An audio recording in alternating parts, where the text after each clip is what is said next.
Olá, é uma honra estar aqui com vocês. Sou Alex Romeiro e está no ar o AprumaCast. Você no prumo das melhores informações. E eu sou o João Arthur Casado. Hoje estaremos aqui com o professor Júlio Colella e a professora Angélica falando sobre os desafios no ensino da engenharia. Então vamos lá, começar com o professor Júlio. Professor Júlio, se apresenta para a gente, por gentileza. Olá para todos, meu nome é Júlio César Tocacelli Colella, sou um engenheiro agrônomo, formado pela UEM, tanto a graduação como o mestrado e o doutorado, e hoje estou como coordenador do curso de agronomia da Unifatesc. Professora Angélica. Obrigada, Casado. Boa noite a todos, me chamo Angélica Rios, vou abreviar, depois eu passo para vocês meu nome completo. Brincadeiras à parte. Sou engenheira civil, formada pela Sesumar. Eu tenho o MBA em Gerenciamento e Execução de Obras pela Sesumar também e sou mestre em Engenharia Civil pela UEM. E atualmente trabalho como coordenadora de Engenharia Civil na Unifatesc. Além de ser a conselheira do CREA. Verdade. Também represento a instituição de ensino no CREA como conselheira. E lá no CREA, você como conselheira, quais são as maiores dificuldades? Qual que é a função do conselheiro no CREA na parte de educação? Olha, no CREA a gente discute principalmente a questão das atribuições profissionais e das matrizes curriculares. Não só como a parte de conselheira, mas também como parte de coordenador de curso. Nós temos reuniões frequentes no CREA justamente para essas discussões. Então, a gente, pelo menos 1 ou 2 vezes por ano, quando a gente tem a disponibilidade, ou a gente manda o suplente, no caso, também, se for o caso, de reuniões com os coordenadores, reuniões para essa discussão de matriz curricular, grade curricular das engenharias no geral. E também lá dentro do conselho a gente tem a questão das atribuições profissionais. Além da Câmara Especializada, que é da Engenharia Civil que eu participo, nós temos as comissões de atribuições profissionais. Então, eu também estou participando e lá a gente faz essa discussão, verifica o cadastro de novos cursos e faz essa verificação, o que a gente pode atribuir ao profissional formado. Antigamente, tinha o que a gente chamava de engenheiro padrão, que ele era o engenheiro completo, vamos dizer assim. Engenheiro pleno.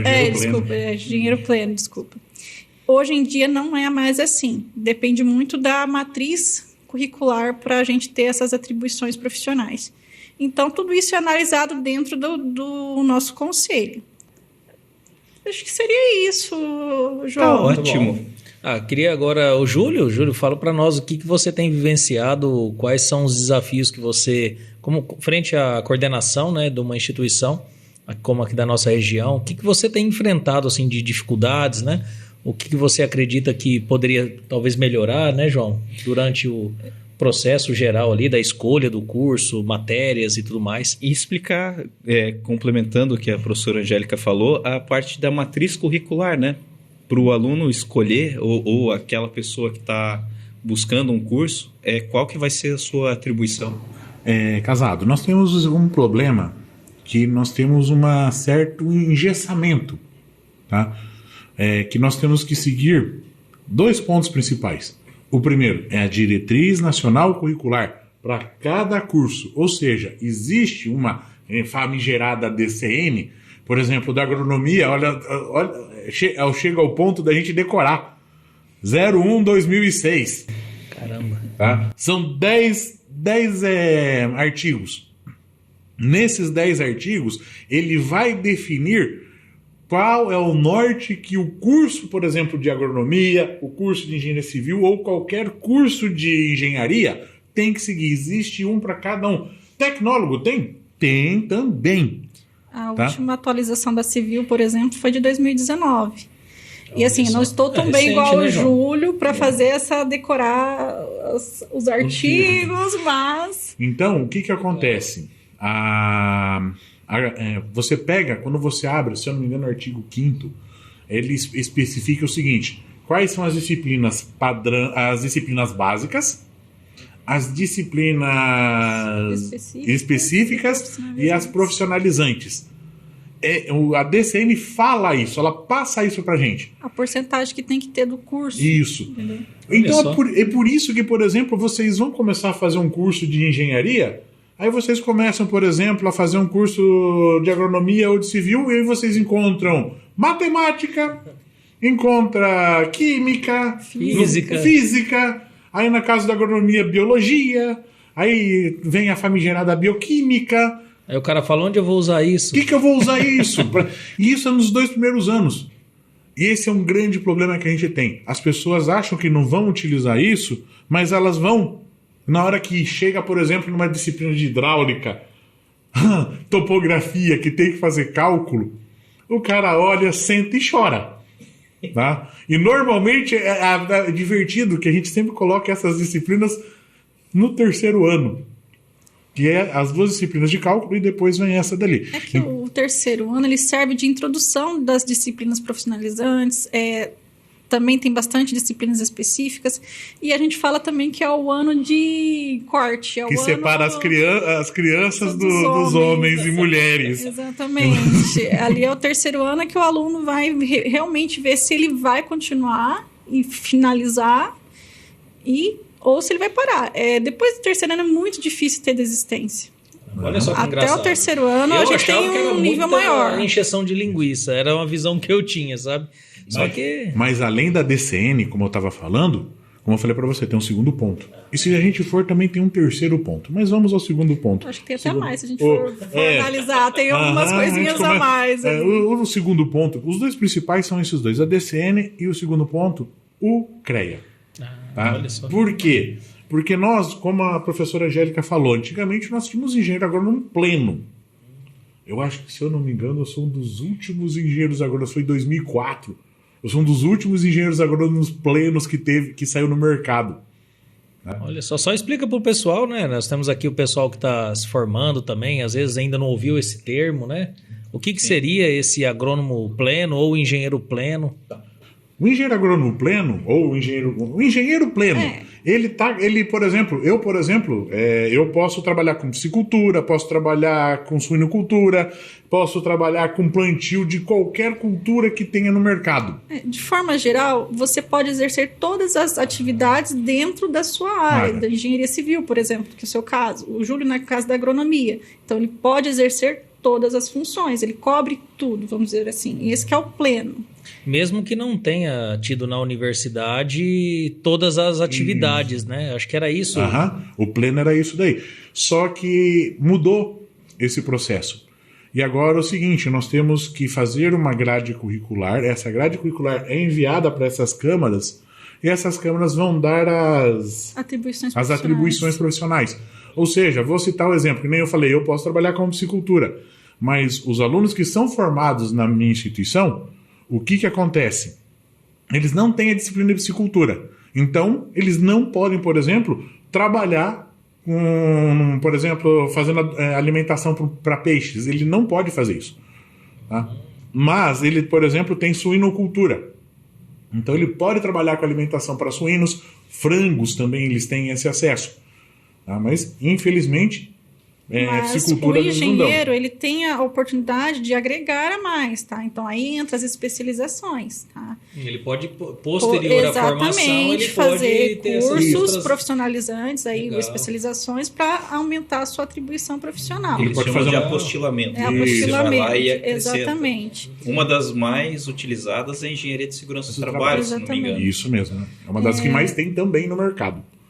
Eu até acho que comentar a respeito disso, tem uma pegada um pouco regional, né? Quando a gente fala, acho que na parte da agronomia, acho que tem um pouco das culturas regionais, isso impacta um pouco nas decisões dessa grade, né? Isso que eu ia falar como opção também ali na decisão, porque o que acontece? Tem o CREA e a DCN? Tem, só que como é que a gente decide quais atribuições a gente vai dar para o nosso aluno? Aí entra a questão regional, as culturas, que nem no caso, o que é mais regional, plantação, é um pouquinho mais complicado.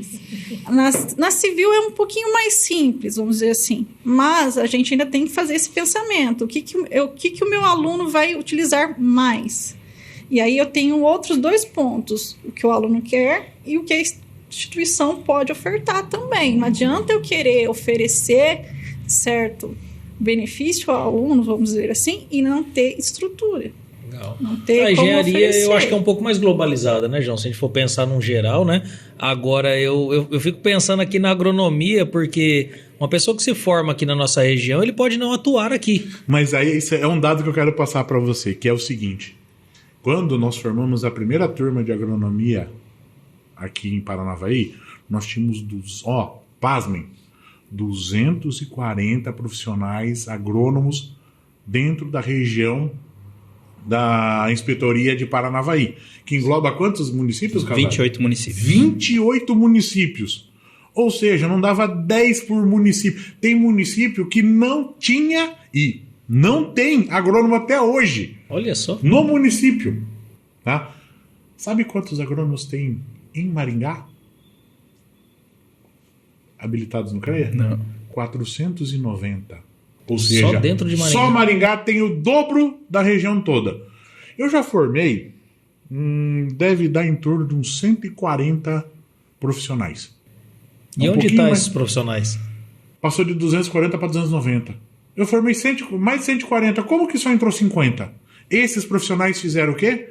Pediram para trabalhar, por exemplo, no Mato Grosso do Sul. Então, Bahia. eu tenho... Na Bahia, eu tenho gente que está em Barreiras trabalhando. Tá? Eu tenho gente que está... Tem gente na Europa. Eu tô 2 alunos que exercem a profissão na Europa. Eu tô com 2 alunos da Civil também que estão na Portugal, Europa. se eu não me engano, que foram dá pra- pra lá depois de formados. Uma Tem da um. primeira turma, que foi agora para Portugal, e acho que tem um que tá na Irlanda, mas não sei se ele tá atuando na área. Então, uma coisa que acontece muito é isso nos trava. Por quê? Se eu ficar especificando a agronomia aqui na regional, ou seja, o que eu vou falar aqui na região? Eu vou falar de mandioca, citricultura, cana e ginseng, outras culturas que esse aluno saindo daqui, ele indo para Maringá, ó, não estou dando uma distância grande, 80 quilômetros. 80 quilômetros, ele está andando 80 quilômetros. Muda. Lá o que eu vou ter lá em Maringá? Soja, milho, Olha só. Já muda tá? completamente. Trigo. Ou seja, muda. Então nós temos que formar aqui, um dos nossos principais entraves é formar esse nosso não é pleno, mas sim eclético. É um aluno que vai saber, vamos supor, apareceu uma cultura nova para ele. Esse aluno saber como que ele tem que encaminhar para descobrir sobre essa cultura. Tá? Como que ele deve fazer, por exemplo, uma adubação, uma calagem, como que deve ser feito o plantio. Mas para isso ele precisa ter essas disciplinas básicas. Ele tem que ser um aluno curioso e a faculdade tem que promover para ele um direcionamento de onde buscar informação. É como falam, né? Nós temos que ensinar para ele como pescar e não pescar por ele. Legal. Sim. Eu acho que é o grande desafio da universidade realmente é trazer essa criticidade, né? Para que o aluno ele aprenda a ser crítico, que ele aprenda a correr atrás das coisas. Acho que é um grande desafio, é muito né? o perfil do aluno também. É. A gente consegue auxiliar até certo ponto. Depois é com o aluno. Só que é engraçado, né? Porque nos dias de hoje, se a gente pegar quem se formou 10, 15, 20 anos atrás, a dificuldade que era para você adquirir informação. E hoje, com a facilidade que a gente tem de informação, parece estar tendo até mais dificuldade no aprendizado, né? É isso que a gente estava conversando até semana passada, eu e o Júlio. A questão de falta de critério para filtrar as informações. Porque nós estamos sendo bombardeados com informações de todos os lados. O santo Google está ajudando muita gente. Só que, ao mesmo tempo que é bom, parece que transformou os alunos mais preguiçosos. Eles não fazem esse filtro, eles não conseguem filtrar a informação para usar a informação. Esse que é o problema. E como que está saindo o perfil do aluno? Você acabou de falar que é um aluno que tem muita informação, tal, tem o Google, tem o ChatGPT, né, que o pessoal está fazendo uns trabalho de conclusão de curso bem legal, né? Sim, sim. Então, assim, como que está esse perfil do aluno? Olha, é difícil você fazer um perfil só. Nós temos, dentro de uma mesma turma, nós temos vários tipos de aluno. Tem os alunos super inteligentes, que às vezes não vão ser os que vão se sobressair mais depois de formados. Temos os alunos super esforçados, que é aquele aluno que tem dificuldade de aprendizado, só que vai atrás de aprender. Vai atrás de aprender, vai fazer estágio, vai se esforçar e se inserir no mercado. E tem um aluno que está ali porque foi obrigado a fazer um curso superior pelo pai. Infelizmente, é uma coisa que acontece. Não é criticando os meus alunos propriamente em si. Estou falando de todas as faculdades. Não é só aqui. Não, quando eu fiz faculdade, eu fiz pela Cesumar, que é uma faculdade particular, e também tinha esses alunos na sala. Então, o que acontece? Infelizmente, esses alunos que não querem nada com nada, que estão ali porque o pai está obrigando, é o que acaba abaixando, às vezes, o nível do aluno ali, a média do aluno. Tem uma coisa que a professora Angélica falou e daí me lembrou. Vocês sabem por que o agrônomo, né, é conhecido aqui no Paraná como batateiro? Nossa, eu nunca tinha ouvido. Esse eu Como batateiro, que os agrônomos não estejam me ouvindo falar sobre isso, né? Sabe por quê? A primeira universidade de agronomia aqui no Paraná foi a Universidade Federal do Paraná, né, lá em Curitiba. E a região produtora de batata aqui no estado é a região ali de Ponta Grossa, Irati, Prudentópolis, né, agora subindo aqui um pouquinho para Apucarana, mas a principal região é aquela região. E a batata, ela é altamente tecnificada. Só para você ter uma ideia, nos meios de cultura que a gente utiliza, tem um meio de cultura que, para quem utiliza vai saber o que eu estou falando, chama-se BDA. O B é de batata, destrose e agar. Então isso quer dizer, é o meio de cultura para fungo crescer. Então imagina a quantidade de doenças que essa cultura tem. O que aconteceu? Os produtores de batata ficaram sabendo que abriu o curso de agronomia lá em Curitiba. O que eles fizeram?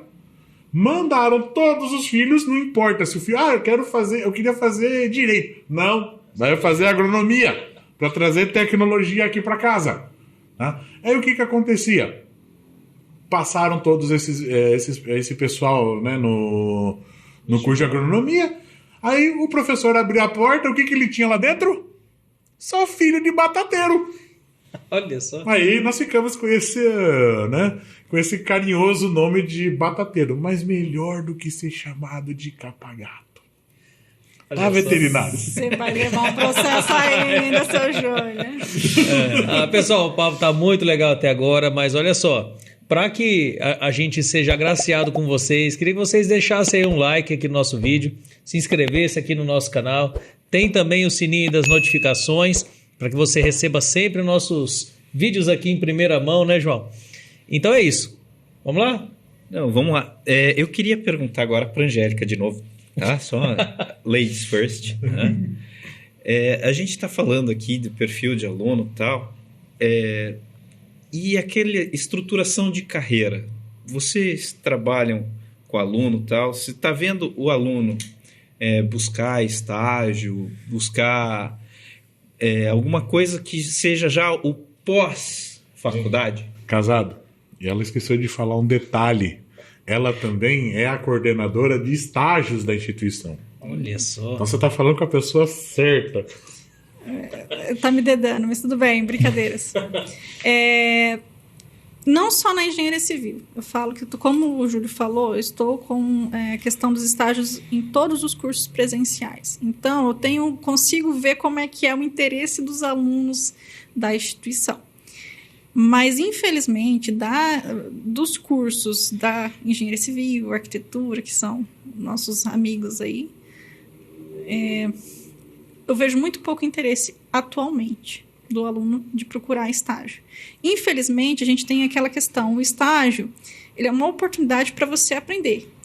Tem os dois lados, precisa de um aluno interessado, mas também precisa de um local que ofereça a oportunidade para o aluno aprender sem explorar. O que acontece? Algumas empresas usam o aluno como escravo, desculpa a palavra. Entendeu? Escraviário, né? Que eles falam, né? Estagiário. Escraviário, a gente brinca, mas é verdade. Ou se não, eles contratam para fazer o estagiário para fazer certa função no papel, mas ele acaba fazendo função a mais e que não é atribuição de estágio.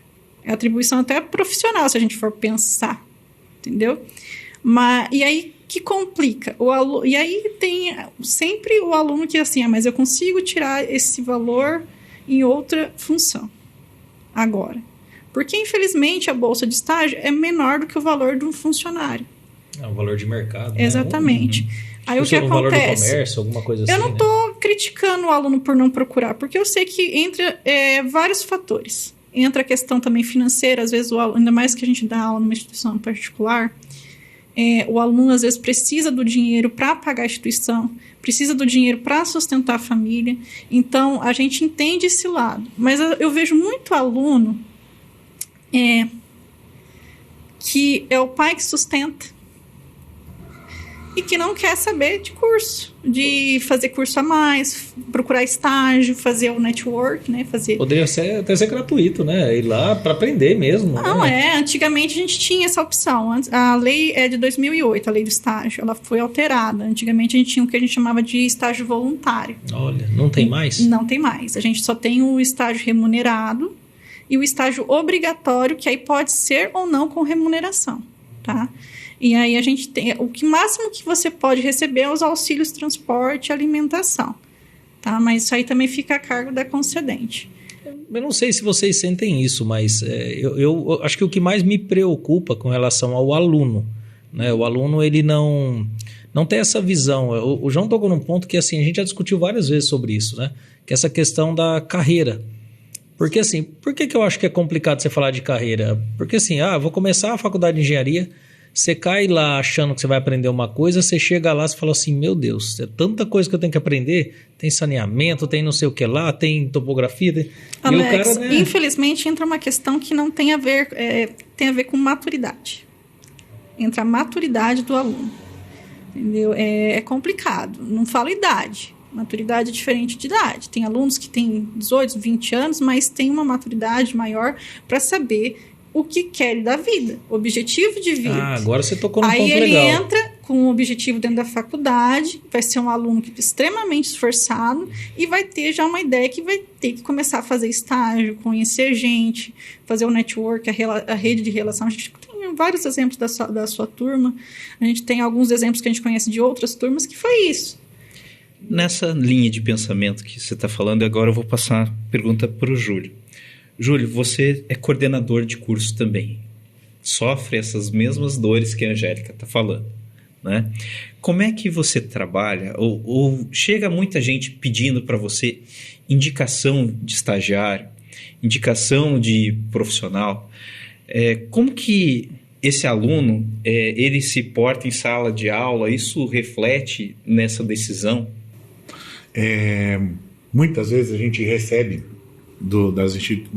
das empresas, por favor, precisamos de estágio. Só para vocês terem uma ideia, essa semana eu recebi de um conglomerado de usinas aqui da nossa região um pedido para engenheiros agrônomos, engenheiros civis, advogados, administradores, uma pancada.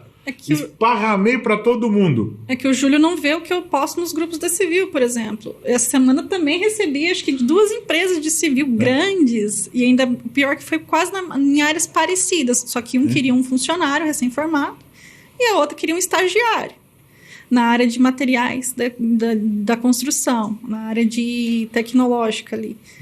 Mas o grande problema é o seguinte: o cara pediu, passei para o pessoal, falando assim, pessoal, tá precisando de um estagiário aqui. 2 semanas, o cara manda mensagem para mim assim, ô Júlio, você passou o aviso para os alunos? Deu eu chegar de mandar o print Coloquei até no mural. Os avisos dos alunos, mandar o print para os avisos que eu falei, mandei lá para eles estão sabendo. E ninguém entrar em contato. Infelizmente. Tá. Eu que estou com a questão dos estágios, eu falo, por exemplo, diretamente com o pessoal do CIE. Chegou o ponto, o pessoal do CIE vem me perguntar o que está acontecendo. Por que os alunos não estão querendo as vagas? Qual que é o problema? Será que é só o financeiro? Diminuiu bastante a quantidade de alunos também, né? Diminuiu a questão dos alunos. Não falo só em Paranavaí, tá? Eu falo porque eu converso com professores de outras regiões. A engenharia civil, ela deu um boom muito grande em 2011, mais ou menos. 2015, com a crise da Odebrecht, dos escândalos, começou a decair também, por causa da questão dos financiamentos, né? Que foram modificados. E aí também reduziu o número de alunos entrando para fazer engenharia civil. Na nossa região, quando a gente abriu o curso, teve uma turma gigantesca. A gente teve salas com 80 e poucos alunos. 136. Então, 136. Até um pouco da demanda reprimida também, né? Mas era uma demanda reprimida. Agora a gente estabilizou. Eu falo, até brinco, estabilizou. A gente está com pouco aluno, mas é uma quantidade sempre fixa. Em torno de tantos alunos vão entrar. Então, a gente já se programa para isso. E conversando com coordenadores de outros locais lá de Maringá, tem mais cursos lá também. De Paranavaí eu não tenho tanto contato com os coordenadores de civil, mas Maringá tem mais. Entrou a mesma quantidade. E Maringá, em teoria, é bem maior do que a nossa região. Então, estabilizou a civil. Eu acredito que, assim, igual um professor meu antigamente falava, professor... Não sei se eu posso citar nomes. Pode. Pedro Vier. Ele é engenheiro antigo na cidade de Maringá. Falou assim, a engenharia civil é ciclo. Uma hora está lá em cima, uma hora está lá embaixo. E isso vai acontecer. Ele deve ter uns 30, 40 anos de profissão, pelo menos. Se ele viu isso em 30... É porque acontece. E eu, nos meus poucos anos aí, vamos dizer quase 10 anos aí de profissão, também vi bastante isso. Entrei na faculdade no boom e saí na crise. Entrou no boom e saiu no cabum. O cabum explodiu. Mas, assim, embora reduziu a quantidade de alunos, a questão da procura entra naquilo que eu falei. Tanto pelo valor da bolsa, mas às vezes tem bolsas boas. Eu já recebi ofertas aí de bolsa de estágio de R$ 1.200 para o aluno. Essa bolsa da sua usina é de R$ 1.300. E não é ruim, gente. Na época que eu fiz faculdade, a bolsa que me ofertaram para fazer estágio era R$ 300. Trabalhar meio período. Entendeu? Então não é ruim o valor que eles estão ofertando. A questão é que, às vezes, eles têm outros empregos para sustentar a família e tudo mais, e tem os alunos que são sustentados que, mas eu vou largar minha função ali em casa para ganhar pouco. Largar da minha cama, a função que ela quer falar é a cama, né? Sempre tem, mas a maioria é questão assim também que são alunos de fora, as vagas são mais regionais, então tem tudo isso pesa na balança. Então eu não posso te dar uma certeza do porquê que não estão sendo procurados. O que eu falo para os meus alunos, eu sempre entro no primeiro dia de aula, no terceiro ano, eu sempre dou uma passadinha nas turmas, e a primeira coisa que eu pergunto é: você já fez estágio? Você está fazendo estágio? Tem interesse em fazer estágio? Por quê? Terceiro ano é um ano decisivo. E eu acho importante, quem tiver a oportunidade, quem puder fazer estágio, começar pelo menos no terceiro ano. Não esperar o estágio obrigatório no quinto ano. Por quê? São poucas horas de estágio. Não é igual cursos da área da saúde, medicina, odonto, medicina veterinária, que são pelo menos 800, 900, 1.200 horas de estágio. Nós temos 160 horas de estágio. E ainda tem neguinho que vai fazer 80. Isso daí, se você conseguir fazer a conta, dá 1 mês e 10 dias de estágio. E tem gente que deixa só para fazer o estágio obrigatório. E eu acho assim, você aprende na faculdade até certo ponto. A faculdade vai te ensinar o quê? A pensar, a desenvolver seu raciocínio crítico, a entender o funcionamento por trás dos programas, a te dar a questão assim, básica para você poder fazer um projeto. Mas, prática, só estágio. É por isso que a gente conversou bastante sobre isso, porque assim, você também tocou num ponto que eu achei que foi sensacional, que é essa questão de o que a pessoa quer da vida. Acho que isso aí foi acho que bem matador, porque como são tantas áreas que podem ser exploradas, eu não sei se existe talvez um pouco de confusão, né? Poxa, que será que eu vou fazer? Será que eu vou ir para uma área mais de cálculo da engenharia? Porque assim, o que eu mais vejo de demanda é o pessoal indo para cálculo estrutural, né? Porque acho que a faculdade de engenharia ela fica em volta bastante dessa linha de cálculo de estruturas, né? Acho que é um bom peso da Só que grade. Vocês vão poder falar um pouco melhor sobre isso. A questão da prática do cálculo estrutural é totalmente diferente. Não fala assim, não vou ver nada que eu aprendi. Você tem que ter a noção do conhecimento por trás do programa. Não adianta nada eu só jogar valores sem saber o porquê que eu estou jogando esses valores. Só que a questão de software, a faculdade não oferta tanto igual uma pós-graduação. Então, isso daí só na prática. Porque a gente não tem o suporte financeiro para ofertar esse software para os alunos. Fora que a gente até pode ofertar a versão estudante, mas aí entra a questão de grade curricular, tempo para poder ofertar isso daí para os alunos. Você colocou um ponto aqui importante de software. Eu vou passar a pergunta agora para o professor Júlio. Professor Júlio, você vê uma crescente na agronomia, na parte tecnológica? Como é que está funcionando essa parte tech, né? Que agro é pop, agro é tech, né? Como que está funcionando? Uma coisa que acontece, que eu acho que não acontece muito com as outras engenharias, é que a agronomia, ela não é dentro da zona urbana. A agronomia não está dentro da zona urbana, ela está onde? Na zona rural. E desde da década de 60, para ser mais exato, acho que 1966, está ocorrendo um êxodo. Ou seja, quem estava no campo está vindo morar na cidade. Por quê? Praticidade, comodidade, conforto, tudo aqui dentro da cidade. Até mesmo os produtores rurais que têm a propriedade, mas moram na cidade. Aí quando sai daqui, vai para a propriedade, faz o que tem que fazer na propriedade e volta. A mesma coisa, os agrônomos fazem isso. Mas o que acontece? Nós precisamos de alguém que fique lá dentro da propriedade. Mais hoje, no campo mesmo. Gente, quem sabe, quem trabalha, quem tem propriedade sabe o quão difícil é você conseguir, por exemplo, um caseiro. Um cara, detalhe, casa de graça, tá? Comida de graça, luz de graça, água de graça, tudo de graça, e ele recebe o salário dele e não acha gente para ocupar. Nossa, dependendo da cultura, ainda recebe algumas porcentagens. Isso. Ainda, né? Uhum. O que está acontecendo agora? Está acontecendo essa automação, ou seja, nós já estamos com tratores que não precisam de uma pessoa dirigindo. Estamos com pulverizadores que você simplesmente marca as posições que o pulverizador tem que passar e ele vai sozinho. Temos os drones que estão fazendo esse trabalho também. Inclusive, essa parte de pulverização com drone ela é muito mais segura, né? Muito menos deriva. Porque a hora que o avião ele dá aquela... ele arremeter, né? Que eles falam, aquilo lá joga para tudo quanto é lado. É que nem, eu não sei se vocês viram, tá, né, nós tivemos um problema, tá tendo focos de incêndio lá na Europa, né, na Grécia. Não sei se vocês viram aquele avião que foi dar a arremetida, só que o cara simplesmente em morro, você não arremete já na ponta, terminou, você não arremete. Você continua subindo lá, quando você tá lá pra cima, arremete, o cara não, fez a curva no morro, não teve sustentação, né, então... explodiu o avião, né? Então teve e isso ocorre muito nas pulverizações aéreas. Então, a tecnologia ela está vindo para suprir a quantidade de pessoas. Uma que foi muito interessante. A falta, né? A falta das pessoas. Uma das coisas mais interessantes é a cana-de-açúcar na nossa região. Não só na nossa região, como em São Paulo. Vocês sabem que foi proibido o uso do fogo na cana-de-açúcar.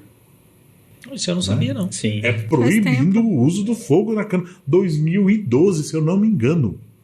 De lá para cá é mecanizado, ou seja, áreas que foram renovadas, elas são retiradas, sistematizadas. É aí que pode entrar até o engenheiro civil também, feito, né, os taludes, no qual o equipamento vai fazer a colheita ali.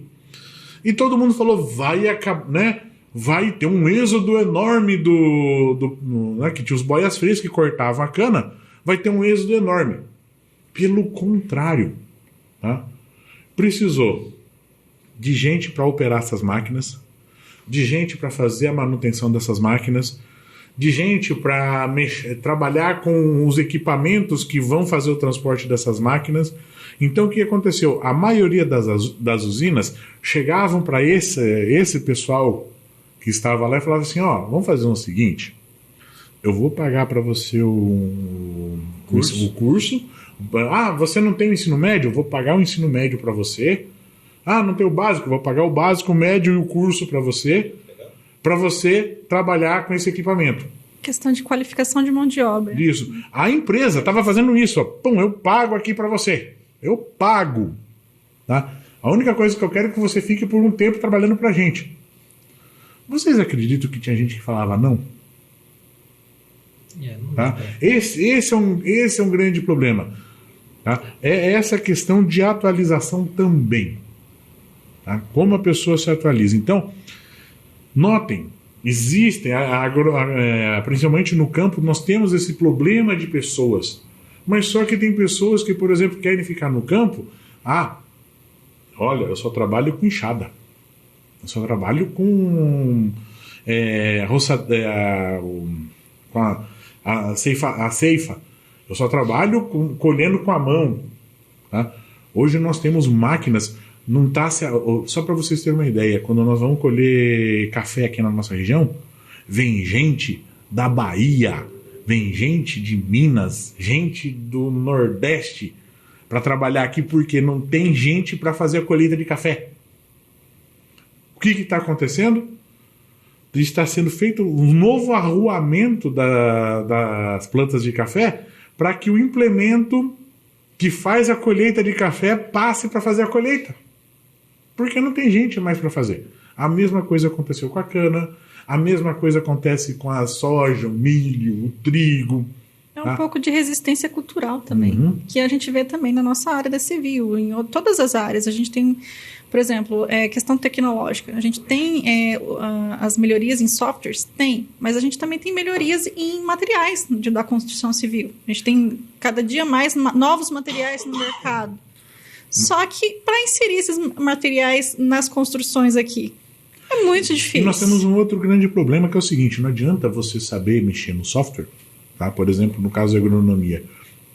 Aconteceu uma coisa assustadora comigo, umas 2, 3 semanas atrás. Um aluno formado meu me ligou, tá? Ele estava no meio do campo. Professor, eu não estou me lembrando como é que faz necessidade de calcário. Olha, abaixou a minha pressão, eu tive que sentar. Perdeu as forças nas pernas. Porque o cálculo básico para agronomia é você saber a necessidade de calcário. Tá? V2 menos V1 dividido por 100 vezes PRNT. O cara não sabia isso. Sabe quando você senta assim? E ele não teve só uma disciplina que falou isso, teve várias disciplinas que, sabe, é o mantra. Foi repetido isso e o cara não sabia. Tipo, e um detalhe, de máscara. Né? E um detalhe muito grande é o seguinte: de vez em quando, aquela área não precisa de calcário, ela precisa de gesso, por causa de outros elementos. Ou seja, não adianta você ter o computador. Eu tenho uma planilha. Se quem quiser, tem uma planilha lá que você digita os dados da análise de solo. A planilha me fala quanto que eu tenho que jogar de adubação, quanto que eu tenho que jogar de calcário. Dá.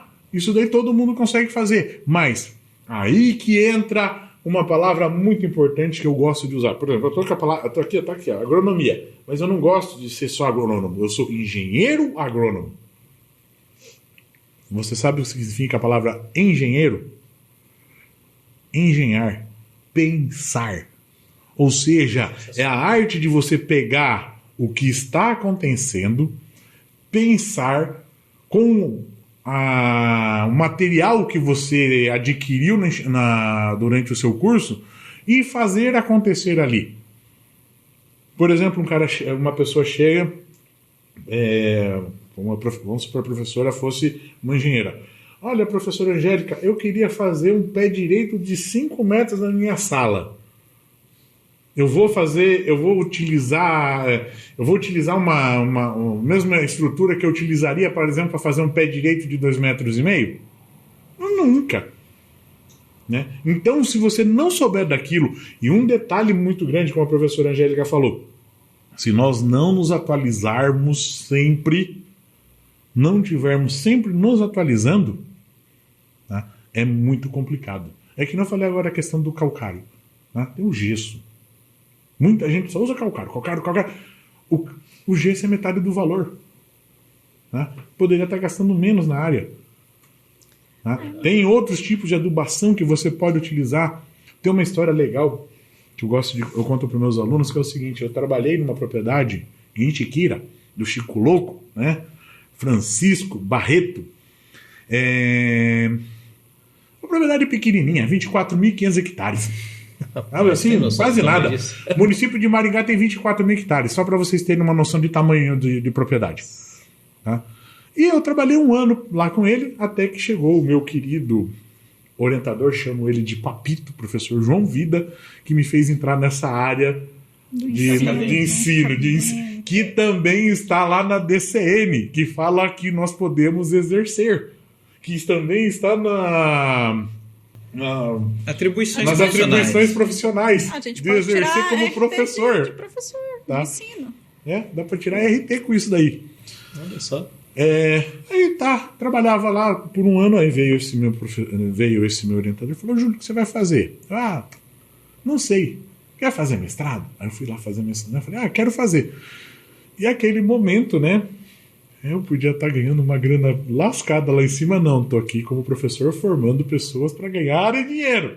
É mais ou menos isso que acontece. É tão gostoso ver isso. Nossa, né?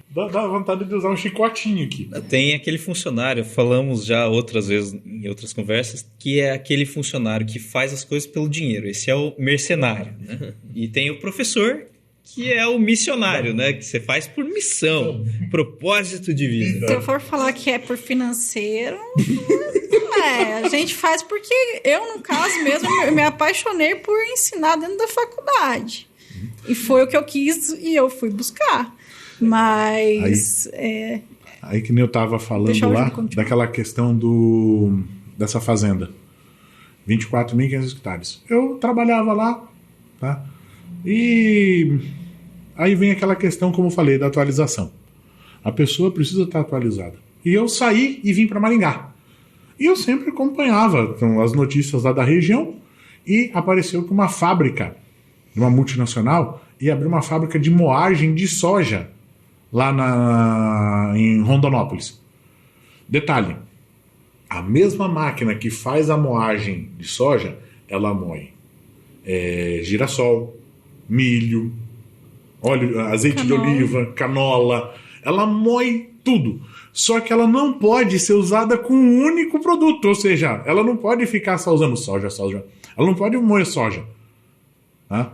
Notem, nós temos uma moagem dessas em Maringá.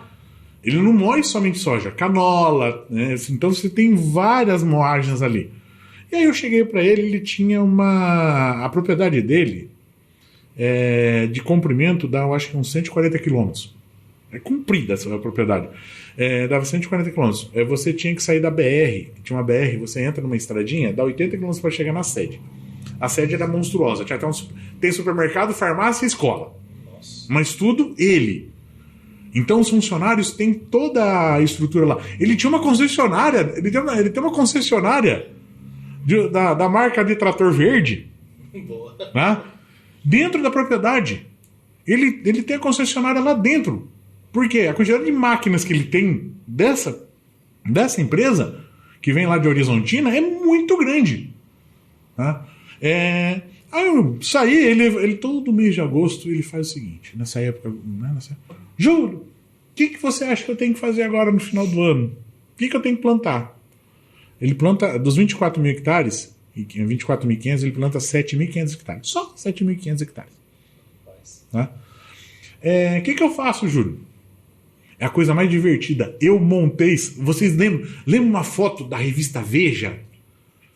Que tem aquelas colhedoras vindo assim, uma do lado da outra, assim, uma sobrepondo a outra, assim, formando um V, e vem colhendo assim, daí as máquinas atrás já plantando.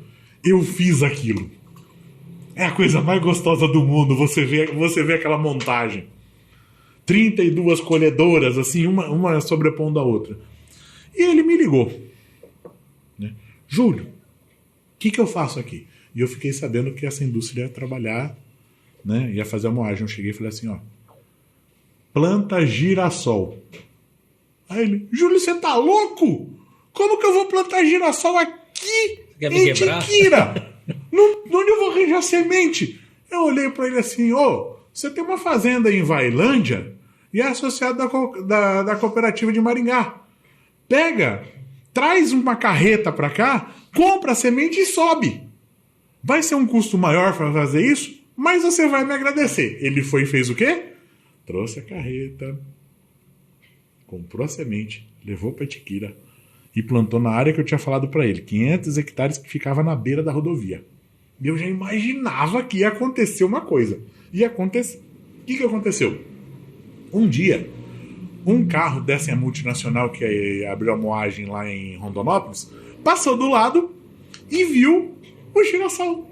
Na hora que viu o girassol, o cara... Quase não dá pra perceber, né? Não dá pra perceber aquela... né? Não dá pra perceber aquele monstro desse tamanho assim, amarelo ainda, só pra ajudar, né?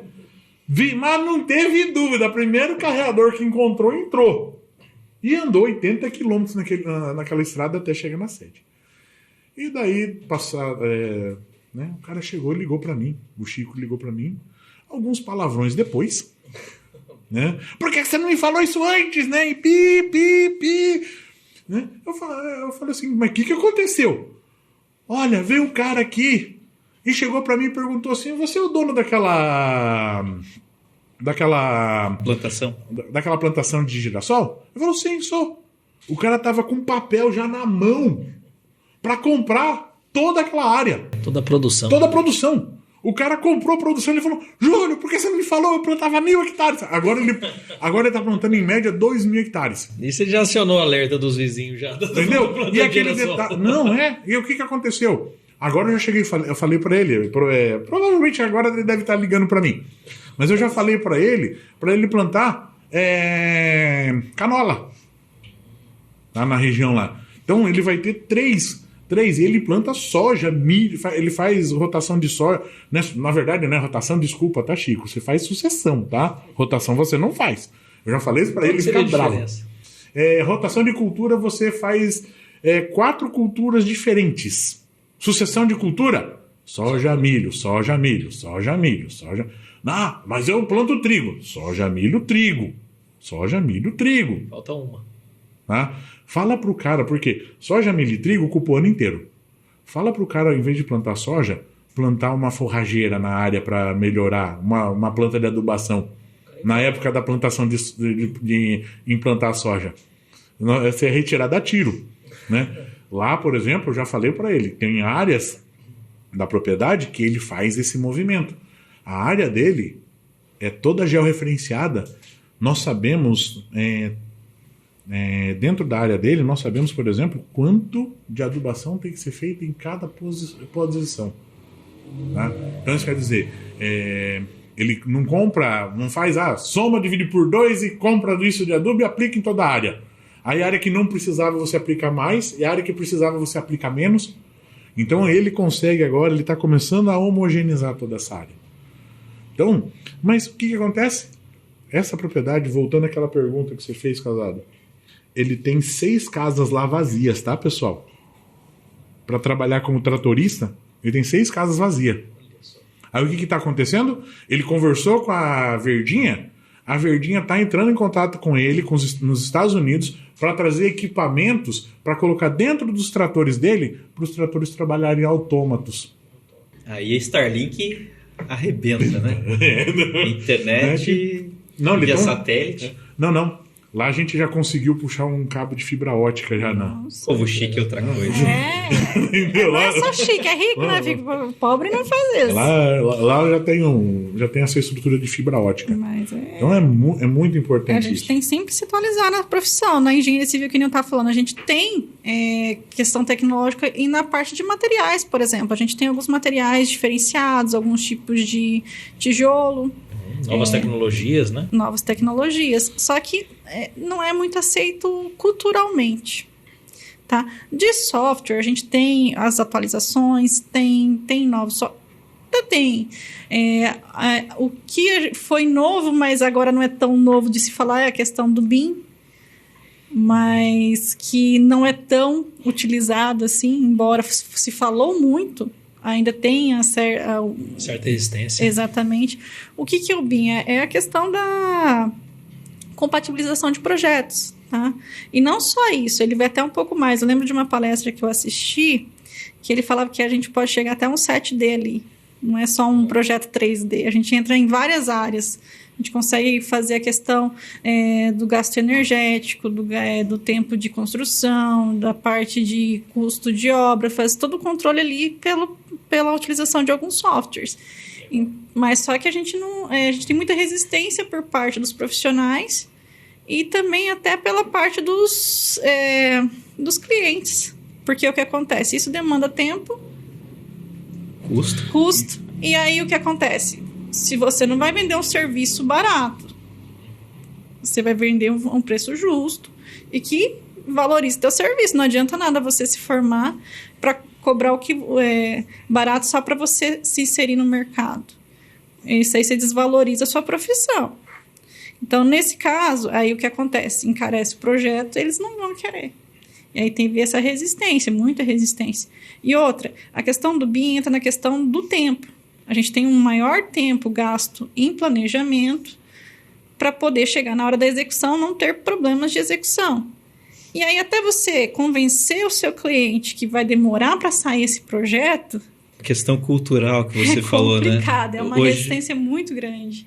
O pessoal demora muito tempo para decidir fazer a obra. Na hora que ele decide fazer a obra, ele não quer esperar o projeto. Mas na verdade tem muitos que começam a construção sem projeto nenhum.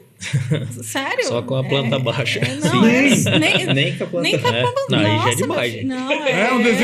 Um desenho feito no papel.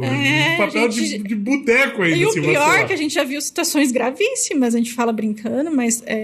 começar é uma coisa, mas tocar a obra, por exemplo, a gente estava num processo lá no CREA, por exemplo, analisando, conversando também, de uma obra que tinha quase 200 metros quadrados e não tinha engenheiro, não tinha projeto, não tinha nada. O cara foi construindo.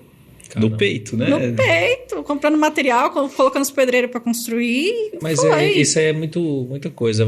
Como é tema de outras, mas A gente comentava de desafios no ensino da engenharia. A cultura é um grande desafio. Eu também acho. E eu vou colocar aqui um outro desafio que quero que vocês deem uma pensada para dar uma comentada. Agora eu vou passar um pouquinho para a Angélica. Tá? Professora Angélica, o pessoal está hoje com um ensino fundamental e um ensino médio um pouco complicado, principalmente nas áreas de português e matemática. Como as médias não são muito boas, o pessoal está migrando das áreas de engenharias para as áreas de humanas. Né? Principalmente o pessoal tem medo da matemática. Como que está chegando o aluno no curso de engenharia? Muito complicada essa situação. A gente tem essa questão muito forte. A gente vê o quanto o aluno chega despreparado, principalmente os que recém terminaram o ensino médio. A gente vê o que a gente faz para tentar dar amenizada nessa situação. A gente oferta cursos de nivelamento. Até em matemática básica. Chega um ponto que o aluno não sabe o básico. A gente até brincou na Bhaskara, tem gente que não sabe. E está fazendo uma faculdade de engenharia civil. O ensino, eu falo assim, como cidadão brasileiro, eu falo como professora, eu falo como profissional. O ensino médio, no geral, no Brasil, ele decaiu muito nos últimos anos. Não, fundamental e médio, a qualidade que tinha, a gente até fala, quando a gente conversa com os nossos pais, eles falam sobre o estudo, era totalmente diferente. A gente teve uma época que o aluno podia fazer o que quisesse, que ele não reprovava. Isso é hoje. Hoje. Até hoje. O que acontece? Eles vão empurrando. E aí chega na faculdade, um aluno... semi-analfabeto. Ele acha que vai fazer a mesma coisa. Principalmente na educação pública. Porque o que acontece? O público, eles vão empurrando o problema para frente. E O pessoal que faz público estuda na particular hoje. E o pessoal que fez particular, o ensino fundamental, vai para as públicas. A gente está tendo essa inversão. E aí o aluno que teve mais preparo, infelizmente, né, a gente fala assim que faltou na infraestrutura pública, também, né? A particular, exatamente. A particular, ela tem uma infraestrutura diferenciada, ela oferece um produto diferenciado para esse aluno, cobra mais esse aluno. Então, esse aluno não vai tá com dificuldade, esse aluno ele vai tirar nota baixa e vai reprovar. Na pública, o que está acontecendo é que nem eu falei, eles estão empurrando o problema para frente. Infelizmente, a gente vê acontecendo muito isso. E aí o aluno chega com muita dificuldade nas faculdades, principalmente nas faculdades particulares. Eu falo não só pelos meus alunos, eu falo na época que eu estudei. Eu dei monitoria dentro da faculdade. Chegou um aluno, abriu o livro e falou assim, me ajuda. Eu falei assim, tudo bem, eu te ajudo? Em quê? Tudo. Eu falei assim, mas você não lembra isso? Era função. Mais básico do cálculo, que a gente viu no ensino médio, eu não sabia. Então, assim, o papo está muito bom, mas agora, para finalizar, eu vou pedir que o professor Júlio, professora Angélica, começando pelo professor Júlio, deixe suas considerações finais, fale um pouquinho para a gente o seu recado, já deixe aqui para a gente também os seus contatos, para que o pessoal possa mandar perguntas. Então, o meu contato, por exemplo, é @agronomia.unifatesc e o meu e-mail é julio.colela com 2 L's no final, @fatesc.edu.br. O meu contato é @eng_civil.unifatesc no Instagram e meu e-mail angelica.vinci, V-I-N-C-I, tá, pessoal? @fatesc.br. Legal, olha, foi uma grande honra ter vocês aqui com a gente. Tenho certeza que as pessoas viram um pouquinho dos bastidores, né, do que é uma universidade. A universidade, a Unifatesc, que a gente vê o quanto se esforça aí para melhorar os cursos, para trazer sempre o melhor para os alunos, trazendo aí várias coisas. Então, fica aí os parabéns aos gestores, né, a todo mundo. Que escolheram ele. Que escolheram aqui pessoas aí de bastante gabarito aí para estar cuidando aí dos novos formandos. Posso só contar um segredo? Pode. Tem uma certa pessoa aqui dentro dessa mesa que também já foi coordenador lá. Eu posso apontar? Pois é. Como é que é? Corta o meu pescoço, mas não falo quem é. E eu que tenho que ficar aqui na mesa com 2 que já me deram aula. Também tem isso. Um pouco pegava ele também, né? Faltou um pouquinho. Faltou um pouquinho. Mas eu só queria, aqui para complementar, né, fazer aí um breve resumo para você do que a gente viu. Nós falamos bastante aqui sobre essa questão da grade curricular, né, da importância de como é montado isso para que o curso tenha as suas estruturas. Foi bacana falar sobre isso, porque às vezes a pessoa está lá estudando um negócio, não sabe por que veio, de onde que veio, quem que foi o infeliz que montou aquilo, porque parece que é só para atrapalhar a vida. Mas não, a gente vê que tudo tem um propósito, tem uma lógica, tem uma crescente do aprendizado. E para você saber que você precisa confiar nos profissionais que estão ali te coordenando para você ter o melhor resultado na engenharia. Falamos também muito sobre o esforço do aluno, como é importante que você, aluno, você acadêmico, se esforce cada dia mais, né, para que você tenha resultados. Os professores aqui falaram realmente da importância do aluno não ser literalmente o melhor, o mais esperto, mais inteligente, mas a importância de você ser esforçado, a importância de você realmente dar o sangue ali, se portar. Que isso aí não vai só te trazer nota ou qualquer coisa parecida. Vai muitas vezes poder te colocar no mercado de trabalho. Olha só como isso é uma visão que muitas vezes eu já passei na cadeira de acadêmico e eu nunca pensei dessa forma. Olha só como que é importante um bate-papo como esse, trazer esse tipo de reflexão, né? E essa questão do pensar que o Júlio trouxe, né, do engenheiro, né? Achei isso fantástico.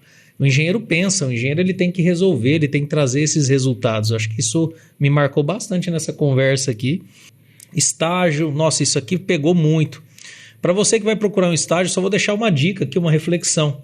Que você tente escolher algo que esteja dentro das coisas que você goste, né? Se você é uma pessoa que tem paixão por asfalto, gente, vai atrás de alguém que vai te oferecer um estágio, nem que seja barato ou gratuito, para que você esteja no ambiente. Você precisa estar no ambiente que você quer crescer. Não adianta você gostar de estradas e estar trabalhando numa construtora que constrói Minha Casa Minha Vida, por exemplo. Você vai ter aquela sensação de estar perdendo tempo da sua vida. Isso não faz sentido. É importante que você comece a direcionar. Não que não vá ser importante, talvez algo que você aprenda sirva para alguma coisa na sua vida, mas se você pudesse direcionar, eu acredito que vai ser importante, né? Ter um objetivo. A Angélica falou muito sobre isso, né? Sobre você ter um objetivo de vida, pensar um foco. E a gente vê que as pessoas ficam muito perdidas, né? E encerrando a carreira, né? Que realmente que você foque na sua carreira, que você faça coisas novas, né? A formação acadêmica ela é só um pontapé, mas a carreira de um profissional é muito mais complexo. Você em casa deve perceber isso, talvez como recém-formado, como é difícil essa colocação no mercado de trabalho. Então vai demandar realmente muito esforço, você ainda vai ter que se esforçar muito após a formação. Então isso é só um breve resumo aqui da nossa conversa, do nosso bate-papo. Queria eu agora agradecer a presença de todos em casa, mas antes eu quero que você deixe aí um like, se até agora você não fez isso, se você não se inscreveu no nosso canal, tem que dar uma moral para os nossos convidados, né, João? Claro. O pessoal veio aqui, espontâneo aqui para trazer o melhor para vocês, trazer conhecimento. Então se inscreva no canal, assim como a Angélica, assim como o Júlio, nós vamos trazer outros profissionais também, muito bons, que vai acrescentar muito aí na carreira, na vida de vocês. Então, espero vocês aí no próximo episódio. Um grande abraço, fiquem com Deus. Eu queria aqui agradecer profundamente a presença do professor Júlio, da professora Angélica. Professora Angélica que mostra a força da engenharia nas mulheres, muito orgulho a nossa região aqui. Professor Júlio também, que é um baluarte dentro da agronomia, né? A parte de tecnologia é extremamente importante e o professor é categórico nisso daí, muito bom, né? Profissionais ecléticos estão saindo, profissionais bem qualificados estão saindo, partindo do esforço de vocês e de toda a sua equipe, né? Eu peço agora você que está nos acompanhando que fique mais um pouquinho para escutar as palavras do presidente do nosso Conselho Profissional. Obrigado.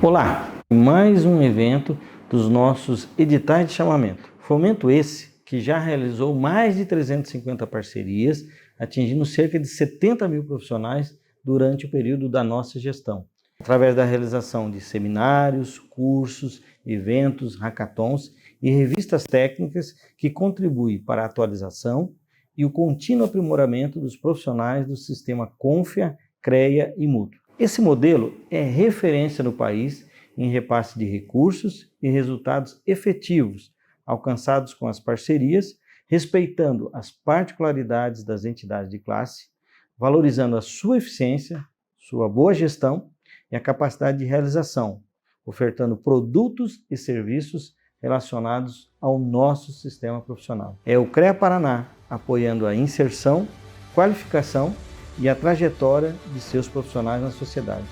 Conheça outras iniciativas como essa em nosso site.